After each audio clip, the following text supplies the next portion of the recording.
Good morning class. Last lecture में हमने थोड़ा सा बेसिक रिवीजन के अंदर किया था। आगे हमारा कंसेप्ट है डिवीजन ऑफ पॉलिनोमियल का। डिवीजन ऑफ पॉलिनोमियल के कुछ एक बेसिक से क्वेश्चन आपके पेपर में आ सकते हैं, क्योंकि आपके सिलेबस से इस टॉपिक से मोस्ट ऑफ द पार्ट आपका डिलीट हो चुका है। तो एक दो क्वेश्चन इसके अंदर आपका आ सकता है, तो आपको ये कंसेप्ट आना जरूरी है बच्चों। डिवीजन ऑफ पॉलिनोमियल यानी कि पॉलिनोमियल को डिवाइड कैसे करते हो। सो सिंपल से आपको पॉलिनोमियल दे देगा। फॉर एग्जांपल आपको 2x + 1 एंड 3x + 5x + 6, तो ये तो आपको छोटे छोटे तो पॉलिनोमियल दे दी। इनमें से आपको क्वोशिएंट, रिमाइंडर ऐसी कुछ कंडीशन पूछी जा सकती हैं, जिनके बेस पे आप क्वेश्चन सॉर्ट आउट कर सकते हो। तो ये अगर आपको जो सिलेबस करवाया गया है उसके अंदर से अगर वो पूरा का पूरा सिलेबस आपका डिलीट हो रहा है, तब आप उसको अनटच रखेंगे। अगर उसके कुछ एक क्वेश्चन डिलीट हुए हैं, तो आप उसको जो सिलेबस है वो आपका उसको एक बार रीड करेंगे। जैसे आपका फर्स्ट चैप्टर है बच्चों, फर्स्ट चैप्टर के अंदर आपका यूक्लिड डिवीजन लेमा का ही कंसेप्ट डिलीट हुआ है। जो बाकी हमारा कंसेप्ट है उस चैप्टर का वो एज इट इज है। तो आपको वो अदर जो को कंसेप्ट हैं वो आपने अच्छे से प्रैक्टिस करने हैं। तो सेम हेयर यहाँ पे डिवीजन ऑफ पॉलिनोमियल के आपके बेसिक से क्वेश्चन अगर पेपर में आ सकते हैं, तो उसके लिए उस क्वेश्चन को सोल्व करने के लिए आपको इस चीज़ के बारे में नॉलेज होना बहुत ज़रूरी है, और आपको अच्छे से ये 2 दिन लेक्चर में करवाया भी गया है। ओके स्टूडेंट, डिवीजन के अंदर आपने सिर्फ यही देखना है, जैसे नंबर को डिवाइड करते हो वैसे ही बड़े वाला पॉलिनोमियल जो आपका होगा डिवाइडेंड होगा, छोटे वाला पॉलिनोमियल क्या बनेगा आपका डिवाइजर होगा। तो आप नंबर के अंदर नंबर के अंदर डिजिट को कंपेयर करते हो, पॉलिनोमियल के अंदर आप किसको कंपेयर करोगे, जो फर्स्ट टर्म रहेगी उसकी फर्स्ट टर्म को आप डिवाइजर की फर्स्ट टर्म के साथ कंपेयर करोगे। सिर्फ यही पूरे डिवीजन में आपने पैटर्न फॉलो करना है। आपको बताया गया था आपका चैप्टर जो सेकंड हमने रिवीजन क्यों स्टार्ट किया है, जो आपका टेस्ट होगा उसके अंदर ये चैप्टर इंक्लूड है। सो हम 2 दिन से इसके अंदर एमसीक्यू का जो आपको कंसेप्ट बताया था ट्राई कर रहे हैं। आपके देखिए यहाँ पे कुछ एमसीक्यू क्वेश्चन है। सो सबसे पहला क्वेश्चन क्या है, graph of y = fx is given as. आपको y = fx, ये क्या आपका पॉलिनोमियल ही है, इसका आपको एक ग्राफ दे रखा है।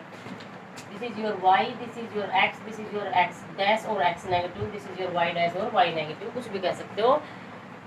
Find the number of zeros are, तो आपको बताने हैं इस पॉलिनोमियल के अंदर जीरोज कितने होंगे। तो आपको बताया गया था अगर आपको ग्राफिकल रिप्रेजेंटेशन से जीरोज बताने हैं, तो आप ग्राफिकल रिप्रेजेंटेशन से जीरोज कैसे चेक करोगे।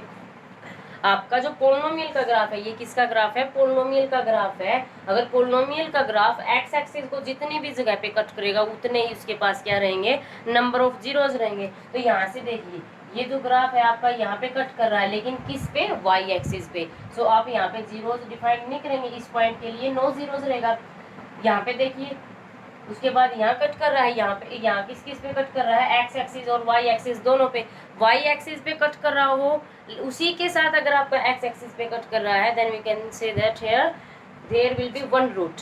ओके स्टूडेंट, तो यहाँ से क्या हो जाएगा, एक्स एक्सिस को एक जगह पे कट कर रहा है, तो यहाँ के लिए क्या रहेगा, 1 जीरोज रहेगा। उससे आगे देखिए यहाँ पे कट कर रहा है, लेकिन दिस इज वाई एक्सिस, और वाई एक्सिस से आप रूट डिफाइन नहीं करेंगे, आप एक्स एक्सिस के बेस पे रूट डिफाइन कर रहे हो। तो यहाँ से कितने जीरोज मिलेंगे बच्चों, आपको 1 जीरोज। तो आप जो आपका ऑप्शन 1 है उसको आप मार्क कर देंगे। सॉरी, नेक्स्ट क्वेश्चन देखिए।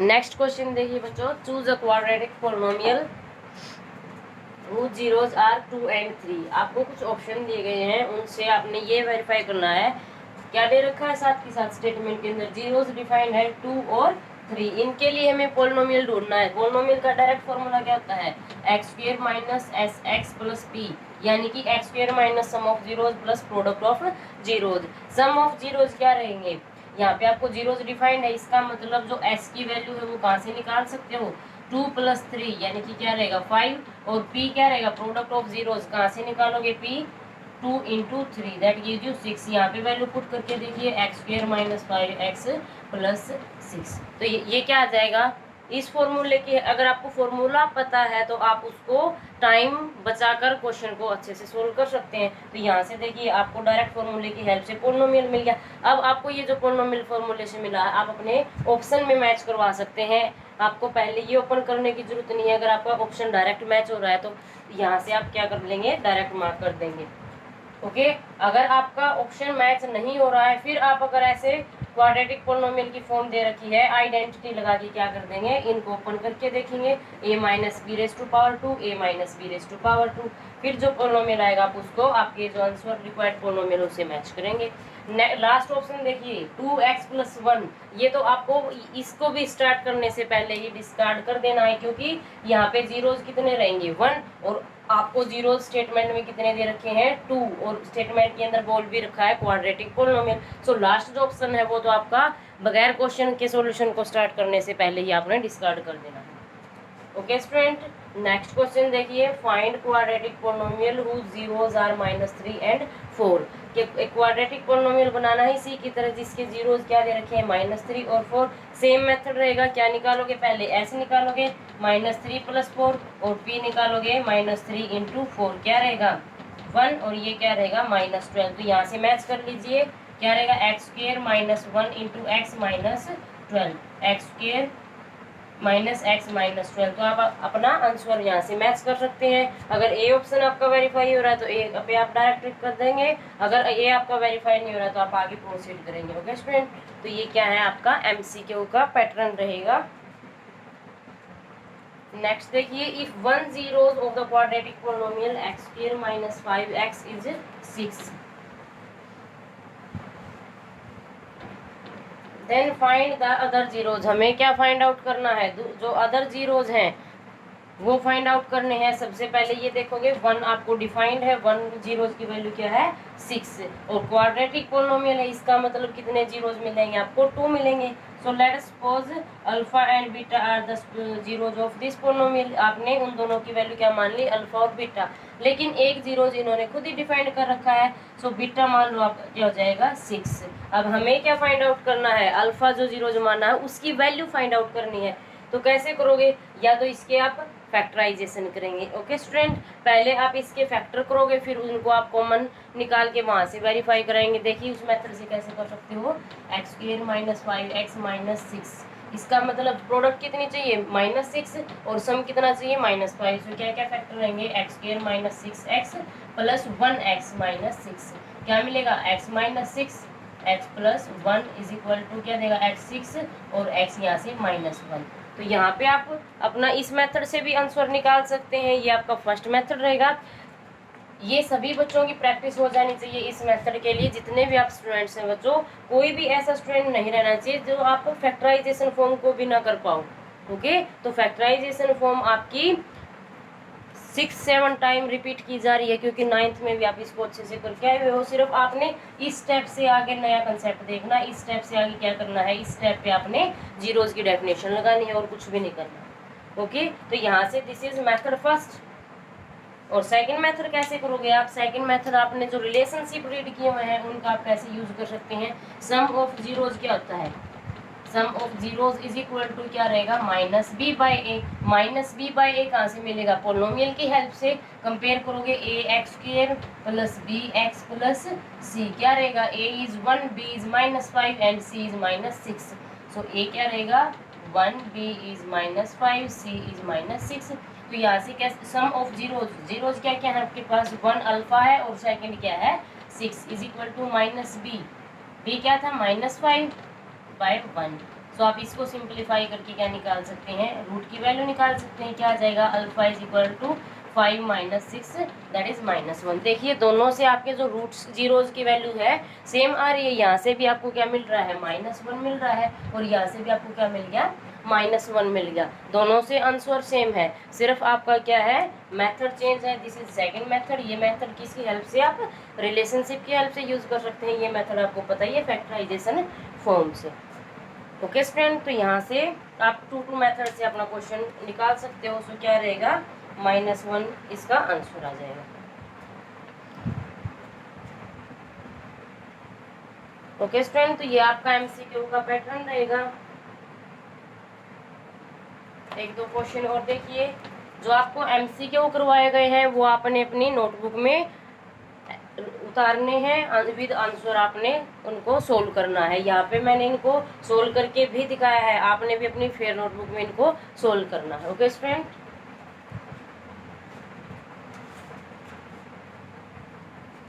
देखिए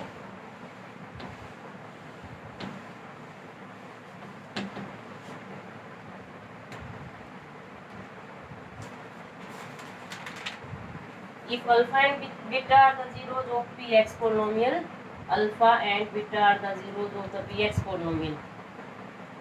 पोलिनोमियल क्या दे रखा है, क्या रहेगा, x square plus x minus one, x square plus x minus one. Then find the value of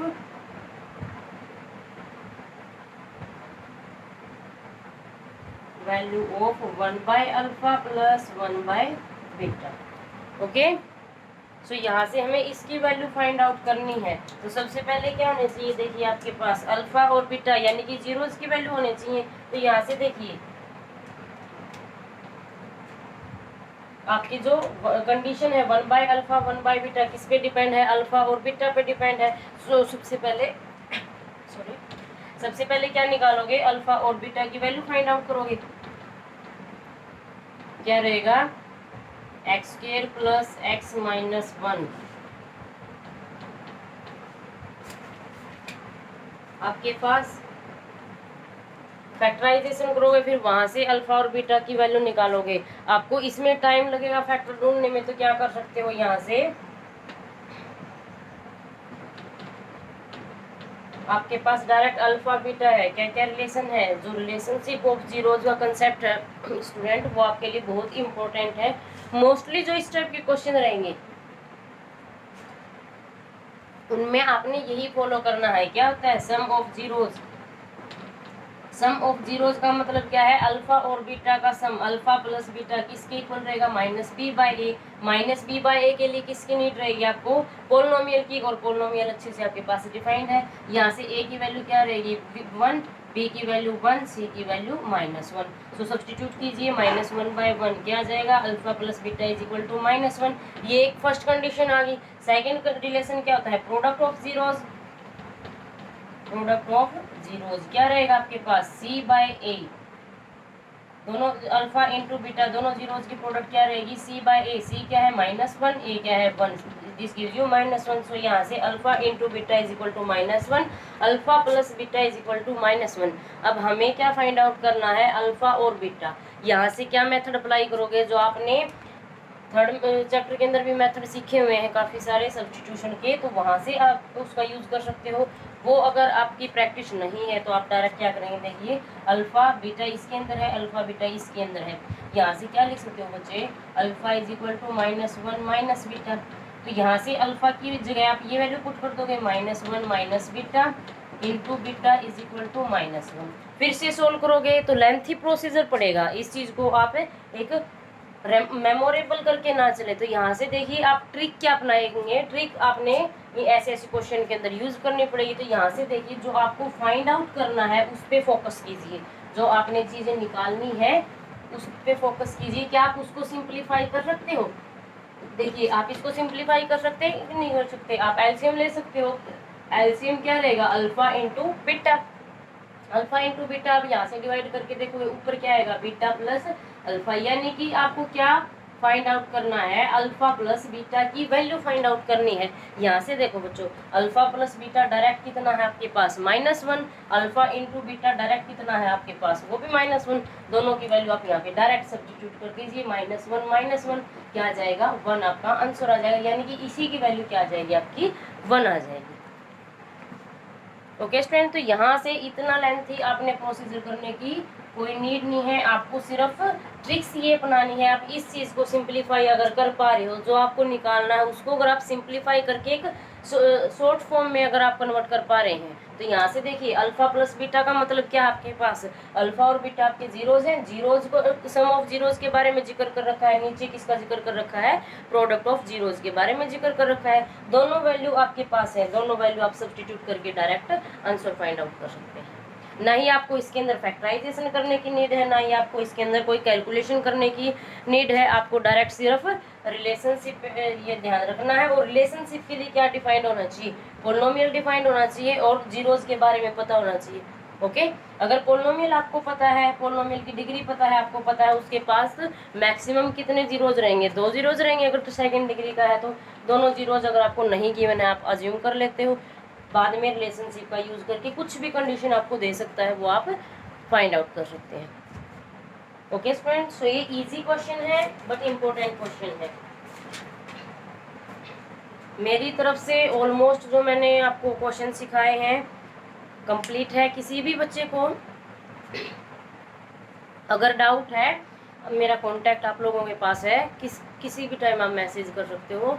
कोई भी आप क्वेश्चन की प्रॉब्लम है या सब्जेक्ट के टॉपिक से रिलेटेड प्रॉब्लम है, पूरा चैप्टर अब तक समझ में नहीं आया है तो आप कांटेक्ट कर सकते हैं बच्चे।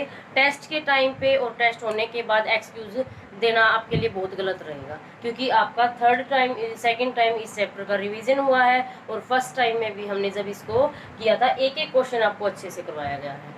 सो किसी भी स्टूडेंट की प्रॉब्लम नहीं रहनी चाहिए, आपको प्रैक्टिस भी करवा दी गई है। जब तक आप खुद ये प्रैक्टिस नहीं करेंगे आपको बेनिफिट नहीं होगा। ओके स्टूडेंट, सो थर्सडे को इसका आप एक टेस्ट देंगे, आपको टेस्ट प्रोवाइड करवाया जाएगा, कुछ क्वेश्चन होंगे जिसके अंदर ऐसे ही सिंपल आपके क्वेश्चन डाले जाएंगे। सो आप प्रैक्टिस करते रहिए। Thank you.